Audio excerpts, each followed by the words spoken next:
Hey everybody, Barry here again. Got the cross member and all that sort of straightened out last night. Got an idea, kind of made it come to life, and today I'm going to finish it up. What I have to do is cap in the top of this and the bottom, because right now it's sort of hollow on the other side.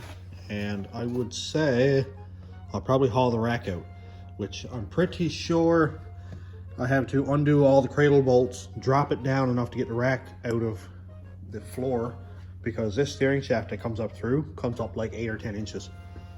So I'll have to bring all that down, pull it off, undo the tie rods, move the rack ahead and start sizing some stuff up. Plus I'll pull off the sway bar. That's coming off.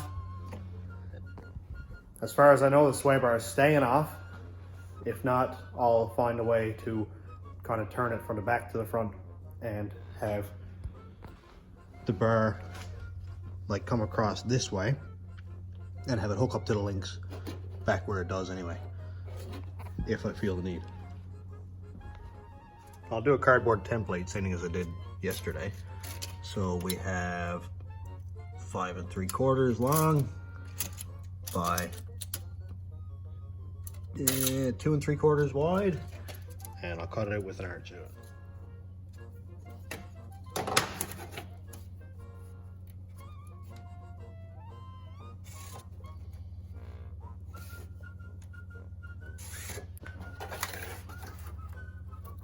This is just a rough template for now. When I get it all trimmed up and adjusted, then I'll transfer it over to metal.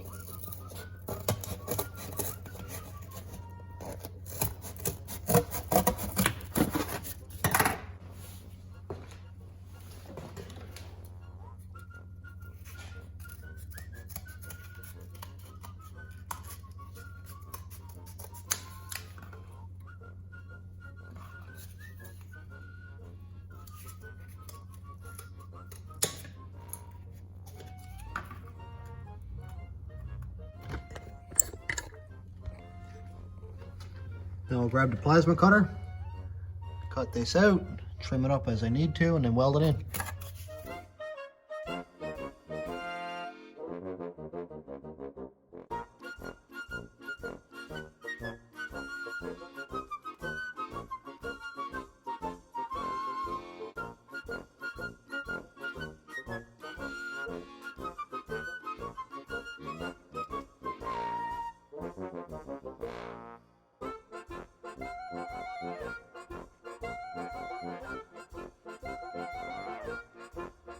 These two pieces are done. They look really good. They're pretty well seamless, not serious. I'll go ahead and weld them in.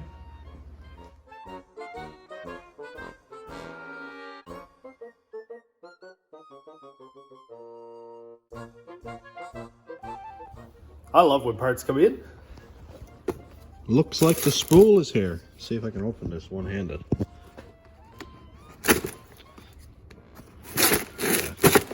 The old Milwaukee knife's starting to get a bit blunt. There we go.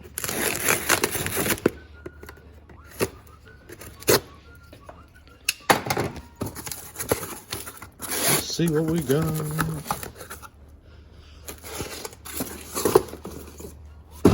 Oh my God. There's like 10 boxes here.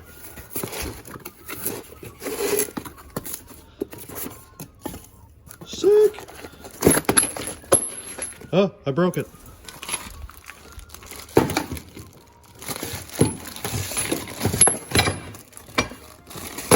Man, this thing's heavy. Wow. Cool. Well, looks like it's gonna work. That goes in there. I'll wipe off all of the aluminum filings. Sweet. Assuming I ordered 31 spline and didn't hit 28 by accident, this should work perfect. No sticker. I got ripped off. No magnet. Oh. Well, I said I wanted to not have the chirp tires anymore, so I was going to get a limited slip, but you can't argue. Well, let's get back at it. What I'm going to do right now is remove the cradle and undo the sway bar link here, undo the link on that side. Steering shaft is already disconnected.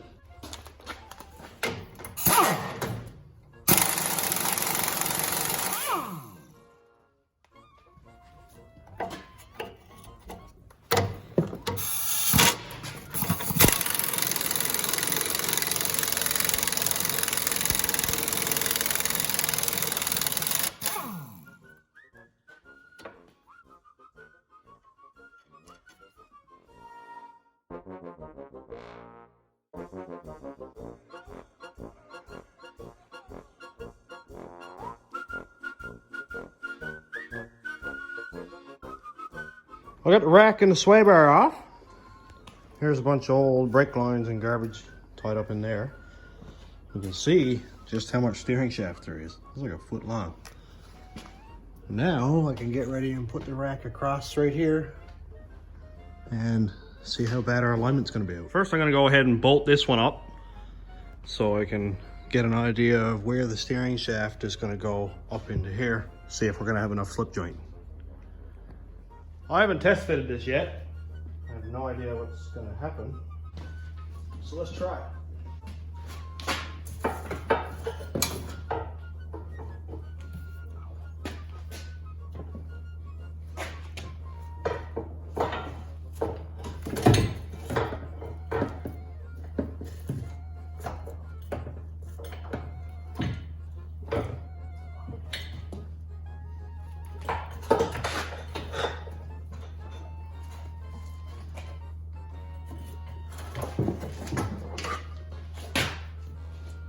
Well, I gotta take off these power steering lines here because they're hitting the cradle and going down between here. So let's pull these off and try attempt number 2. Take 2. Got the lines took off. Black tape put over it because it was dripping fluid everywhere. Let's try it again. I'm really putting a lot of faith into this working. But not too much faith. I'm just gonna knock the way in here.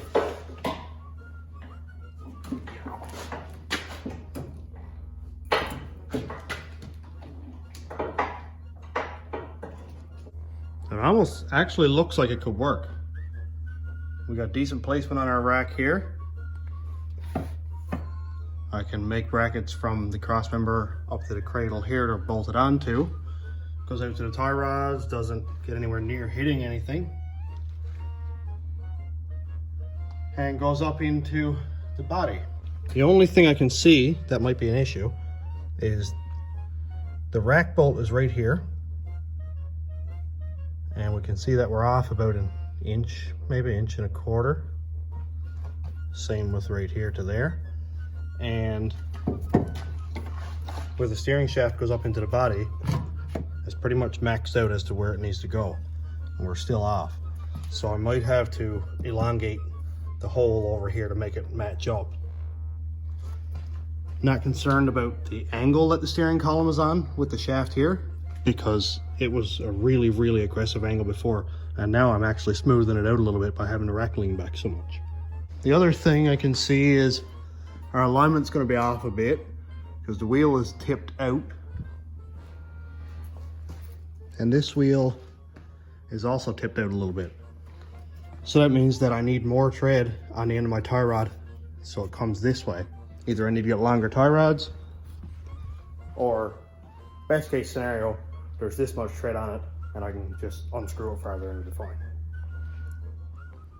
So I got down between the seat and the dash and had a look, and I'm about 2 inches too short on the steering shaft. So I'll come up with a plan there. As for right now, I'm getting pretty tired of climbing between the seat, which is moved all the way up because I forgot to put it back when I disconnected the battery. So there's bolts here, here, and 2 in these holes. I'm gonna buzz that seat out. You have to bear with me because it might get a bit dark. Hey, look, no more driver's seat. That junk is out of the way. Make sure our steering wheel stays straight so I don't bust a clock spring. Yeah, ow. Okay, so here's our steering shaft. That's where it sits right now, flush with the floor. Steering shaft off the column. is a couple inches away from it, which is not actually as serious as you may think. Obviously I can't extend this one because that's it, that's all we have. And I don't like messing with slip yokes, because if I get in a collision and that front end comes back at me, the slip yoke is the only thing from this steering wheel coming up and me eating it. So let's keep the slip yoke in there. What I have in mind is, we can see here that this long steering shaft part actually unbolts. So I won't say anything yet. I'm gonna unbolt it. We'll come back and see what the plan is.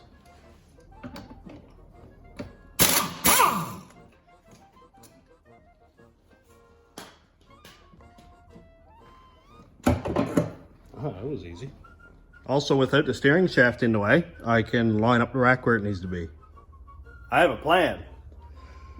This big old long steering shaft came off the F-150 that I got outside. They keep saving the day, like every time. What we have here is a knuckle that is exactly the same as the one that's on the van.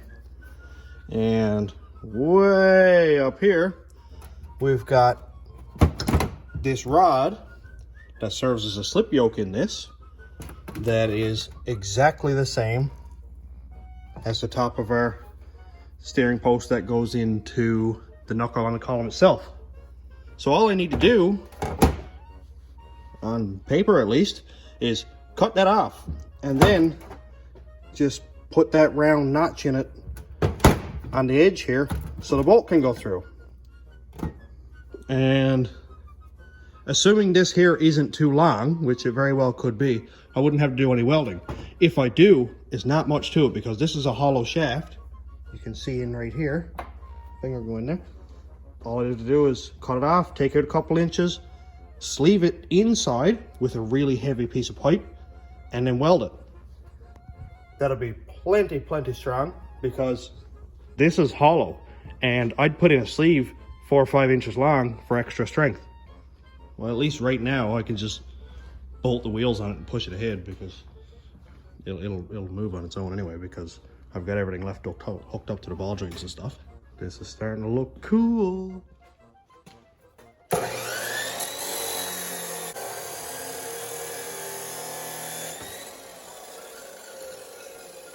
So I found out with the steering shaft from the Ford hooked up right here, it's 4 or 5 inches, like quite a bit too long.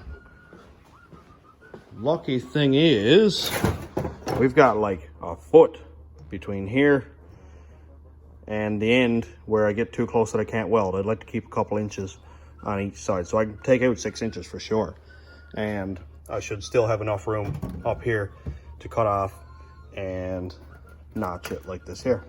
So I think this is going to work really well. There's no play in this U-joint here at all. Everything's nice and tight. Like, you leave it and it stays up. So it's obviously not loose. There's no play in the slip joint. Everything here is nice and tight. Gonna work really well. I'm not gonna get the steering shaft done tonight. I'm gonna have to cut her off short because I'm starting to run out of time, and if I take on this job, it's too big for right now. So maybe this weekend, because it's a long weekend. I got 3 days off, but got a real solid plan to lay down. This rack looks really good up in front. Obviously it's out of line, it's not even nailed down. We got a good angle going up to the steering shaft up here. Got a steering shaft figured out. All I gotta do is make mounts and figure out, you know, which way this is gonna lean. And I'll get some power steering lines. Lots of room down there for those. I'm not gonna gut this cradle until I know exactly what I'm gonna be doing up here, until this is completely done, all boxed in, welded, braced.